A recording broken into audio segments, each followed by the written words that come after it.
Please, Ian Apple is not here, and so Hannes has already prepared the discussion, so he will say something about the paper and then answer his own question. No. I'll.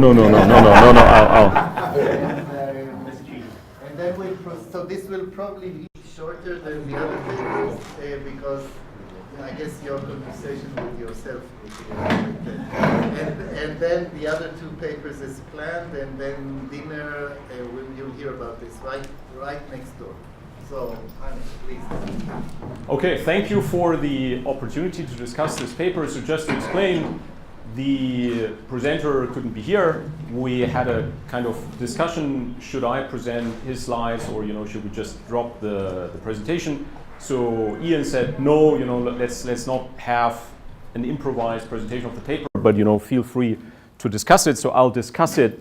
I'm kind of assuming that many of you, maybe not all of you, but many of you have read the paper anyway, because it has been at the WFA, has been at many conferences. So let me just very briefly summarize what the paper actually does. So the paper analyzes, if you like, it's the counterpart to what I was presenting yesterday. We're looking at active owners and their potential influence on the governance of a firm. They do the opposite. So they look at the effect that passive investors have on shareholder activism. And the specific question that they're analyzing is how the campaigns that the activists run themselves and the tactics of those campaigns depend on passive ownership. So the implied support of those passive owners for those activist campaigns and the data that they use are, on the one hand, it's straightforward, I think. On the one hand, they're using the actual holdings of index tracking or supposedly index tracking mutual funds in the United States. And then they use data on activist campaigns. They're using Alain's data. They're using their own data. They get slightly different results whether they use your data or their own data. But broadly speaking, the identification strategy, if you like, is everything in this paper. Yeah. So the identification strategy, which by now I think to all of you is very familiar. Let me just illustrate it once more. They use the Russell 1000, Russell 2000 index cutoff, where the idea is that the largest companies, the largest 1,000 get put into the Russell 1000 index. The second largest 2,000 companies in the US get put into the Russell 2000.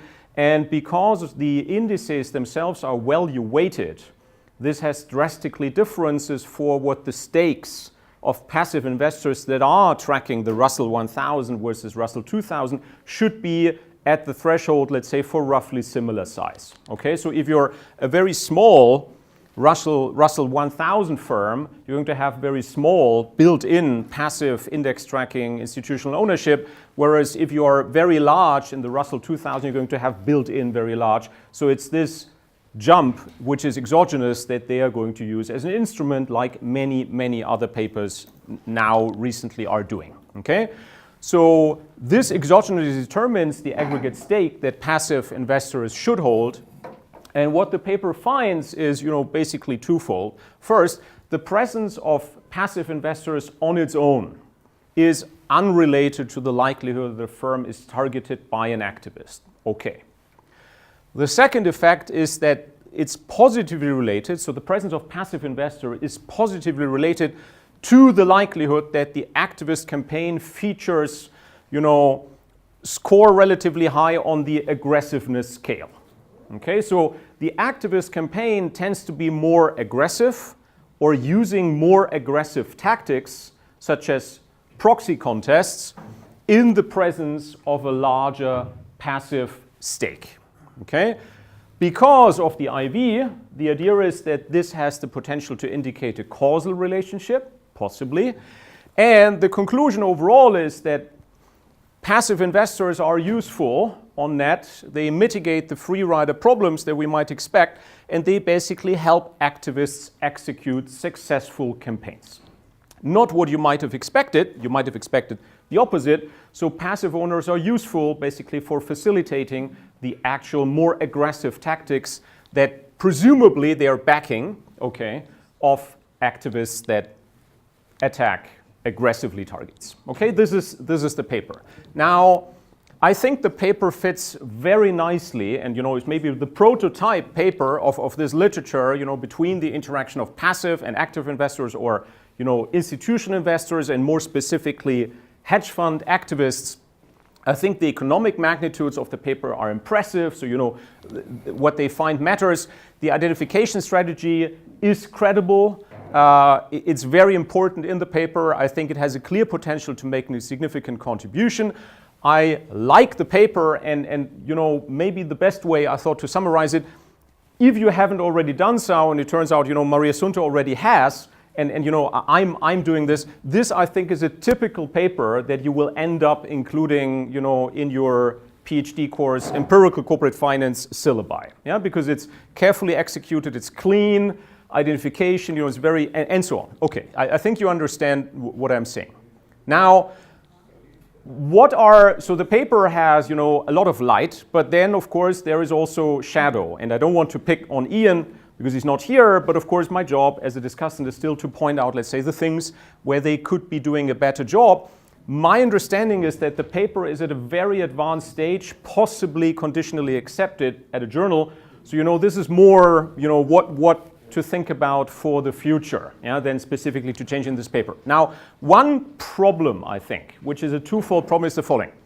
If you have been reading the paper, you have probably realized that there are actually two papers. They're not identical, but they use the same data, they use the same identification strategy. One of them is the Apple-Gormley-Keim 2016 JFE, and then there is this paper, which is, let's call it the 2017 Apple-Gormley-Keim, which I think is at RFS. Yeah, so it's not going to be another JFE, but So what they found in the previous paper was that we find no evidence, however, that greater ownership by passive mutual funds is associated with more activism by non-passive institutions. Instead, we find evidence of less activism by non-passive institutions, consistent with passive investors monitoring managers and reducing the need for activism by other investors. Why? This magnitude is large, okay, given that a firm's likelihood of an activism event in a given year, as we all know in our sample, is on average small at 1.6%. So this is the table from the JFE paper, and here is the negative coefficient, that agree is not large, but they say it's large because on average the likelihood of being targeted in the first place is low. So the idea in the paper is that you're less likely to be targeted by an activist if you have higher passive owners. Why? Because apparently the passive owners are so good at improving governance that activist intervention somehow isn't needed. Now, here is the difficulty. They updated the data, and they need the regression, if you like, for their first stage, for the IV. And we find that the estimated effect of passive ownership on the likelihood of activism is statistically indistinguishable from zero. These estimates differ slightly from those found in AGK, which is the earlier paper, who document a similarly small but statistically significant negative effect. So I think one problem is the kind of cake problem. You cannot have it and eat it too. So either here the coefficient was kind of small and we shouldn't care, but that's not what they wrote, right? Or now it's, no longer important, but it wasn't important before either. So I'm not sure. More importantly, maybe apart from consistency, which I think is important, is the question, so one of the paper's main effects has disappeared by simply waiting for a few years. So I'm wondering, what about this event? Yeah, is it a permanent effect that if we did this exercise, again in 5 years, will the effect of passive owners still be there? Because effect 1 is gone, so effect 2, will it be stable or not? I would be curious, because we want, let's say, results that will stand the test of time, of course. My second comment is that if you think about it, the implication of this is, because the way that Ian, I think, would have motivated their paper if he was here was that there are two trends going on at the same time that we are both interested in.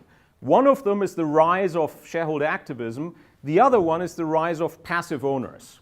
And his motivation, I think, would have been, are the two things related? But of course, if they are related in a causal manner, then kind of the implication is that over time, activist campaigns are getting more hostile. And that's not what we are observing. Okay, so here is a quote from David Trenchard, which was with one of the big European hedge funds until recently. Well, there has been a long tradition of extensive shareholder engagement behind closed doors in the UK, so one side of the Atlantic. We have recently witnessed increasing willingness of UK institutional shareholders to seek a public forum for the right cause, he said, adding that the shift, however, goes both ways. If you look at the US, there is a trend away from a focus on proxy contests towards European-style settlements behind closed doors. I didn't find any trend outside of proxy contests. Okay, so I think the question to ask is, are we going to see this? To me, it seems possible, but unlikely, because getting more aggressive requires a specific style, and this may not be the style of activism that actually long-term works best. Another way of putting the same question is, now, how general is this? Because there are many markets for activism that are almost as important as the American market, and, proxy fines are not the way to get anything done. Let me give you 2 examples from a paper that I know very well. This is Becht, Franks, Grant and Wagner, which we had just now in the RFS, and we looked at, sorry for the plug, Italy and Japan. So if you look at, where is activism actually around the world most prevalent, it is the US, both, in relative activist engagements per 1,000 listed firms, okay, and of course by number until 2010. But then, if you look at incidents by 1,000 listed firms, interestingly, Italy is the country far ahead of the UK, by just relative incidents giving the size of listed markets. And Japan is, with a big gap, admittedly, the second most frequent country. In Italy, activism works and is, very frequent, even, comparable level to the US, but it doesn't involve proxy fights at all, okay? And in Japan, which is another story altogether, it's a very important market for activism, but US-style activism, we documented, has mostly failed. What has happened in Japan is, after all this unfulfilled promise, is that instead quiet activism has emerged as a trend, less hostile, and seems to be leading to much better results, exactly what you would expect in a country with rules and customs like Japan, okay? So I think, the first question here, one way of putting it is, what about those markets where aggressiveness actually is not the way to get stuff done? And what if, alternatively, which was one of the conclusions we had kind of at the back of our mind when we wrapped up the paper, might it be, and it would be in line with David's comment, might there be a global model emerging? That is a mix of different approaches, and it actually can be applied worldwide. But it doesn't exclusively rest on proxy contests, okay? Third comment is about wolf packs. Now, wolf packs, for a number of reasons, are interesting. They have received much academic attention. They have received the attention of the SEC. Now, just to explain, wolf packs are engagements where multiple activists engage with a target more or less at the same time, maybe overlapping partially. One problem with them is that there are different types. So basically, they are the obvious wolf packs in the sense that the different hedge funds have disclosed their stakes separately from each other. The other type of wolf pack that companies may be even more worried about is the type of wolf pack where there is maybe one visible activist, but you're kind of worried about the rest of the pack that is below the disclosure threshold, so you can't really see them, and it's very difficult to even empirically analyze them. But independent of what we're talking about, a problem with wolf packs is that it's very hard to establish causality. And this was something we were struggling with in our paper. And it's basically this question, because you find that wolf packs have much higher success rates. So they perform better, they have more outcomes, they are more successful in getting stuff done inside the target firms. But which one is it? Do we actually see higher success rates because the hedge funds coordinate legally or semi-legally and they hunt as a pack? Or is it, you know, like with a Grateful Dead concert, where if you go to a Grateful Dead concert, you're going to find a lot of Grateful Dead fans, not because they coordinate, but because they like the same music. Yeah? So is it actually that you find the funds here because it's a very big and juicy target? Yeah? So could you possibly use Ian's nice instrument to shed a little bit of light on the direction of causality in wolf packs? I think because wolf packs are so interesting and so important, this could be a great application maybe for, you know, a little extension paper. Yeah? My fourth comment is, and then I stop, you know, what do we actually gain from the IV? Yeah? And another way of asking the question is it worth it? Because the paper is, to put it very black and white, 95% identification, 5% you know, effect. So this is very nice, but you know, I was wondering, what about the direct uninstrumented estimates, which the paper doesn't show? You know, are we gaining a lot or very little?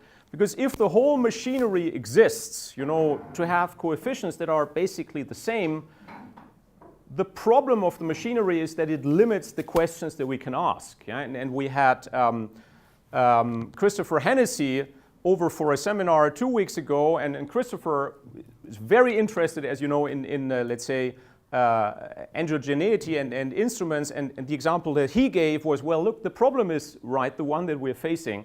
So you see the drunk guy on the street and you ask him, you know, he's groping around under the lamppost. You say, what are you looking for? I'm looking for the key. Where did you lose it? Well, there at the end of the road. Why are you looking here? Because this is where the light is, right? And it's a very old joke, but the problem with the instrumental variable is that it allows us to only look at the effect of passive investors, okay? I think, you know, if the OLS results were essentially the same, then, you know, I would be wondering, you know, well, what about the effect of other shareholders? Yeah? What about the active ones? What about hedge funds? So effects on each other. You know, if endogeneity really isn't the problem, you know, why can't we look at more stuff? And of course, I have a response for if the coefficients are very different, you know, then of course I'm worried. Which one is actually biased? Is the OLS estimate biased, or is potentially the IV estimate biased? And of course, I would refer back to Wei Zhang's, you know, excellent, which I understand with a lot of debate with Alain written keynote speech for the cavalcade. You know, so of course IV estimates are not the panacea, and the paper revolves around the IV estimate. You know, does it actually matter enough to be bothered? Okay, because IVs introduce completely new problems that are not necessarily resolvable in any way. Okay, then there are little comments. You know, I think they're not terribly important. My conclusion is I think it's a very interesting question. The execution of the paper is excellent, and it's a very tightly written paper. It's novel, it's interesting. I enjoyed reading it. Thank you. All right, an opportunity to attack all the instrumental variables. I guess Ian is not here to defend himself, but anyone would like to add any comments? Bernie, you Well, I might think have something every to say. IV paper has to present the non-IV results. And if you've got a shock, you ought to be, as they do, you ought to be presenting the direct intent to treat effects. And we just need to move to where that's standard for some of the reasons that Hans suggested. Yes, along, and maybe with the mic. I'm going to channel a bit of what Andrew said, a comment that he said in our paper. And this is a general statement about this instrument, right? If you look at the literature, there's two things, right? So there is the Apple et al. Way of doing it. There is the Crane et al. Way of doing it. There is the Rudy, switching way of doing it. And then, of course, so there's there's fourth, right? Mullins, I think, had a fuzzy RD. So there's like four ways of doing it. Then, of course, the range of outcome variables that people are looking at is being very large. And I think it's a little bit related to Andrew, what you said of our innovation being linked to many other sort of drivers. And I think the literature is at a state where we need sort of a way to figure out, is this the right way of looking at it and doing it? And I don't know, it's more of a state of affairs. I don't know how we end up converging on, right? Because if you look at the range of outcome policies that people have looked, it's disclosure and M&A and PR policy and governance, and it's hard to tell kind of how you condense it to something that works. So. Miriam. Yeah, I maybe just is there a had one comment. microphone? There you go. I wanted to not, okay, one comment. So we're actually using, Russ and I also are using this because, oh, sorry. Because, you know, we were pushed to do this as well, but I wonder, and I'll just say that whether this is really the only discontinuity going around this discontinuity, because there are other types of shareholders which we don't observe around the discontinuity, because we know that it's float adjusted, which essentially extracts the non-13F block holders. So I wonder if this is really the only discontinuity around that threshold. Thank you. I know. All right. I'm sorry, it's still, I thought I can. Okay. I have one comment. I think language matters, and I've talked to Ian about this, and they're actually pretty good at it, but I think to use the term passive shareholders is an oxymoron. At least if you're large, I don't think it's possible to be passive. So I think it's better to talk about index funds that just, you know, that's how you buy the stock and then how you act once you get it can be very different. It's like being a homeowner. Somebody can give you a home, you can work to buy a home or whatever, but then you do something afterwards. And so I think the term passive owners should, at least for large, should go by the boards. Together with the IVs. But yeah, I agree with everything that was said about IVs. I think it's set the profession back many years. Yes, Just, I don't know exactly what you're talking about in terms of the gap in the types of investors, but even on the distinction between index investors and other investors, right, there's a huge group of, say, closet index funds, actively managed funds that you start off with the index as their benchmark, and so whether something's in the index is going to affect their ownership. I don't know if that's part of what you meant, or? Well, it's a whole debate, and I don't want to take a lot of time. Basically, it's float adjusted, so essentially, who the float adjusted shareholders are affects directly the precedence of the precedence of index of funds. So I'm just implying that there are additional discontinuities going on around that Russell 1000, 2000. So it's not clear what is it, just the variation in the index funds which is driving the results. all right. I think enough of